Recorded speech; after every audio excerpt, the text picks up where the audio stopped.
Assalamualaikum warahmatullahi wabarakatuh. Salam sejahtera. Baiklah, untuk video kali ini kami akan membahas materi mengenai komposisi bentuk fungsi pada mata kuliah Logika Informatika. Nah, fungsi sendiri yang seperti kita tahu ya, sudah pernah kita singgung, pernah kita dapatkan pada saat kita SMP dan lebih dalam lagi saat SMA. Nah, di bangku kuliah ini kita akan mempelajari lebih dalam mengenai komposisi bentuk fungsi. Baiklah, sekarang kita coba ingat kembali mengenai definisi dari fungsi, yaitu apa sih fungsi? Secara sederhana bahwasanya fungsi merupakan hubungan antara dua himpunan, yaitu himpunan A dan himpunan B. Himpunan A dan himpunan B ya. Namun fungsi memiliki syarat. Nah, kita bisa baca pada kalimat pertama, yaitu untuk setiap anggota himpunan A dikaitkan dengan satu dan hanya satu anggota himpunan B disebut suatu fungsi dari A ke B. Jadi bisa kita simpulkan bahwa fungsi memiliki dua syarat ya. Yang pertama, setiap anggota himpunan A mempunyai pasangan di himpunan B.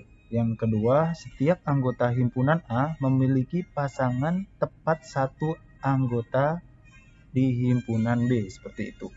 Mari kita coba agar lebih paham mengenai definisi fungsi. Di sini ada 3 gambar. Yang pertama merupakan relasi, tetapi bukan fungsi. Mengapa? Kita cek gambarnya. Di sini pada himpunan A memiliki 3 anggota dan B memiliki 4 anggota. Syarat yang pertama, setiap anggota himpunan A mempunyai pasangan di himpunan B. Nah, ini syarat pertama sudah masuk ya, memiliki pasangan semua. Cek yang kedua, yaitu dan hanya satu anggota himpunan B. Harusnya setiap anggota A memiliki pasangan tepat satu anggota di himpunan B. Di sini A3 bercabang, mempunyai 2, memiliki pasangannya 2 di himpunan B. Secara syarat sudah tidak memenuhi ya, jadi ini tidak tepat, tidak bisa disebut fungsi. Gambar yang kedua, syarat yang pertama sudah tidak masuk ya, karena himpunan A salah satu anggotanya tidak memiliki pasangan di B. Jadi ini relasi tetapi bukan fungsi. Gambar yang ketiga, ini relasi dan fungsi. Kenapa? Syarat pertama sudah terpenuhi, setiap anggota himpunan A sudah memiliki pasangan ya di himpunan B. Kemudian setiap anggota himpunan A memiliki tidak ada yang bercabang gitu, memiliki masing-masing satu di himpunan B, seperti itu ya. Nah, sekarang kita cek lagi pada ketiga gambar ini. Kita bisa tahu juga bahwa himpunan A disebut domain atau ramah atau ini ya, daerah asal ya. Ya, ini merupakan daerah asal atau domain. Kemudian himpunan B merupakan kodomain, daerah kawan ya, seperti itu. Fungsi biasa diberi nama seperti F, G, bahkan H, dan sebagainya. Nah, biasanya fungsi ditulis sebagai berikut: F.2a B. Seperti itu ya. Oke, sekarang kita masuk ke contoh. Nah, untuk contoh di himpunan, contoh pertamanya yaitu himpunan 1A, 2B, 3C, dan 4D. Nah, mereka ini merupakan fungsi dari A 1, 2, 3, 4 ke B, A, B, C, D. Kenapa? Gimana?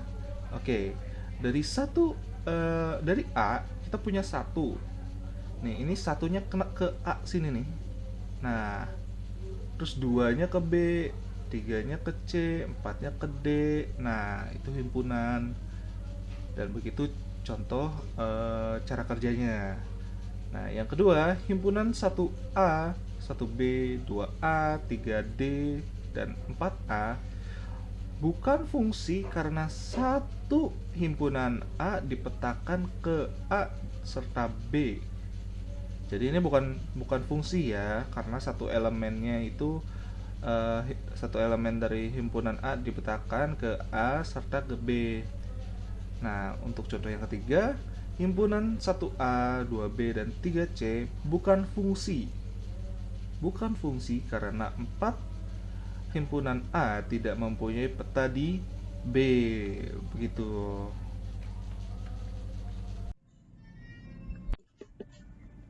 Nah, fungsi dapat dispesifikasikan dalam berbagai bentuk. Di antaranya, yang pertama, fungsi dapat dispesifikasikan dalam bentuk himpunan pasangan terurut. Nah, fungsi adalah relasi, sedangkan relasi biasanya dinyatakan sebagai himpunan pasangan terurut. Kemudian yang kedua, fungsi dispesifikasikan dalam bentuk formula pengisian nilai atau assignment. Fungsi dispesifikasikan dalam bentuk rumus pengisian nilai atau assignment. Misalnya di sini fx sama dengan 2x plus 10 atau fx sama dengan 1 dibagi x. Kemudian bentuk yang ketiga yaitu kata-kata. Di sini fungsi dapat dinyatakan secara eksplisit dalam rangkaian kata-kata. Misalnya, f adalah fungsi yang memetakan jumlah bit 1 di dalam suatu string biner. Nah, di sini kita ingat kembali ya bahwa nama lain dari fungsi adalah pemetaan atau transformasi. Oke, bentuk yang keempat yaitu kode program atau source code. Fungsi dispesifikasikan dalam bentuk kode program komputer. Misalnya di sini bahasa Pascal, bahasa C, Java, dan sebagainya. Nah, jenis-jenis fungsi. Sekarang jenis fungsi yang pertama yaitu adalah one-one atau injektif. Apa itu injektif? Yaitu adalah fungsi into atau fungsi satu-satu. Kita lihat gambar di samping, di sini ada himpunan A dan himpunan B. Disebut dengan fungsi injektif dikarenakan setiap anggota di himpunan A mendapatkan masing-masing satu dari anggota himpunan B. Nah, kita bisa cek di sini jika dan hanya jika anggota kodomain, di sini kodomainnya B, hanya dipasangkan satu kali dengan anggota domainnya. Nah, jadi tidak ada yang mendapatkan dua anggota dari domain ya pada kodomain ini. Kita lihat syarat yang kedua, pada fungsi injektif anggota himpunan daerah kodomain boleh tidak memiliki pasangan, namun semua anggota kodomain yang terpasangkan hanya ada satu. Tidak boleh ada yang lebih dari satu.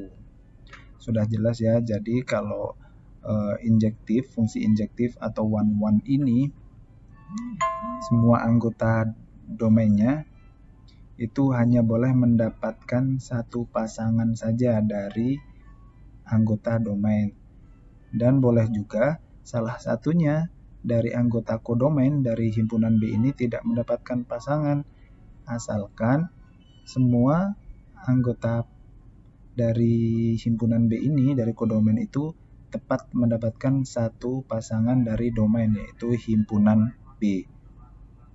Jelas ya, kita lanjut ke Oke, contoh selanjutnya yaitu contoh di relasi F sama dengan 1W, 2U, dan 3V. Jadi dari fungsi A 1 2 3 ke B-nya U, V, W adalah fungsi satu ke satu. Ini gini kan, ini ada contohnya nih. Satu ke W, 2 ke U, 3 ke V. Itu adalah fungsi satu ke satu. Baiklah, kita masuk ke jenis fungsi yang kedua, yaitu onto atau surjektif. Fungsi surjektif atau onto memiliki ciri-ciri yaitu anggota kodomainya boleh memiliki pasangan lebih dari satu. Namun, tidak boleh ada anggota kodomain yang tidak dipasangkan. Nah, fungsi surjektif sendiri biasanya dipenuhi apabila jumlah anggota kodomain sama atau lebih sedikit dari anggota domain. Nah, nanti contohnya di bawah ini ya agar lebih jelas. Nah, kita lanjut ke jenis fungsi yang ketiga, yaitu koresponden satu ke satu atau bijeksi. Fungsi bijeksi ini atau bijektif adalah gabungan dari fungsi injektif dan surjektif. Nah, pada fungsi bijektif ini semua anggota domain dan kodomain terpasangkan tepat satu. Nah, kebalikan fungsi dari fungsi injektif dan surjektif belum pasti fungsi atau pemetaan, namun kebalikan fungsi dari fungsi bijektif juga merupakan fungsi atau pemetaan. Baik, masuk ke materi berikutnya yaitu komposisi fungsi atau fungsi komposisi.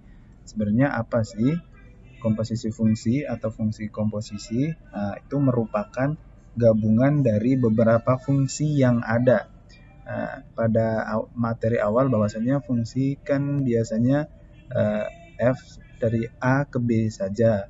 Nah, di sini untuk komposisi fungsi kan gabungan f. Nah, pada komposisi fungsi ini, simbol yang digunakan yaitu seperti huruf O ini. Cara membacanya adalah bundaran. Jadi dibaca bundaran ya. Oke, di sini kita bacanya G bundaran FA seperti itu. Yang disebut komposisi fungsi dari F dan G-nya. Nah, sebagai contoh H sama dengan G bundaran F. Nah, di bawah ini, nah cara pengerjaannya di sini apa sih? Bagaimana cara maksud dari G bundaran Fx? Nah, itu sama dengan seperti ini, memasukkan Fx ke dalam G, yaitu G buka kurung Fx. Jadi kita tinggal memasukkan Fx ke dalam G. Nah, yaitu dengan mengerjakan Fx terlebih dahulu. Jadi memasukkan Fx ke dalam G terlebih dahulu. Nah, di sini ada keterangannya di mana image F atau range-nya merupakan domain bagi si G seperti itu. Nanti untuk contoh akan lebih jelasnya akan dijelaskan rekan saya ya. Nah, agar lebih paham lagi kita lanjut ke materi berikutnya yaitu komposisi dari dua buah fungsi.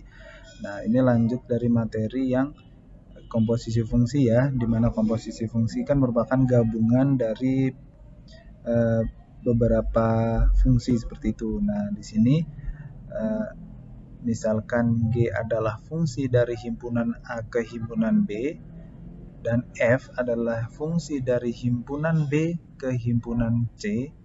Nah, komposisi F dan G dinotasikan dengan F bundaran G. Ya, di sini yang O ini dibaca bundaran ya, adalah fungsi dari A ke C yang didefinisikan oleh di sini ada F bundaran GX.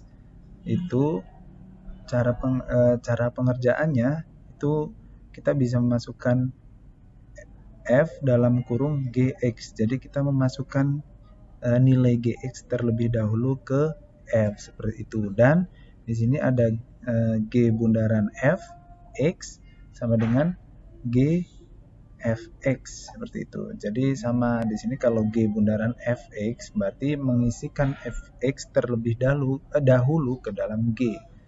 Seperti itu. tentukan inverse dari fx plus fx sama dengan 2x plus 3. Nah, penyelesaiannya gini.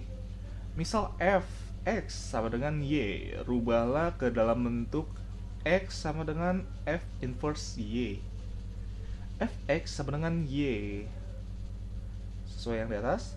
Nah, fx-nya bisa kita ganti ke 2x plus 3. Jadi kita gantilah fx ke 2x plus 3 sama dengan y.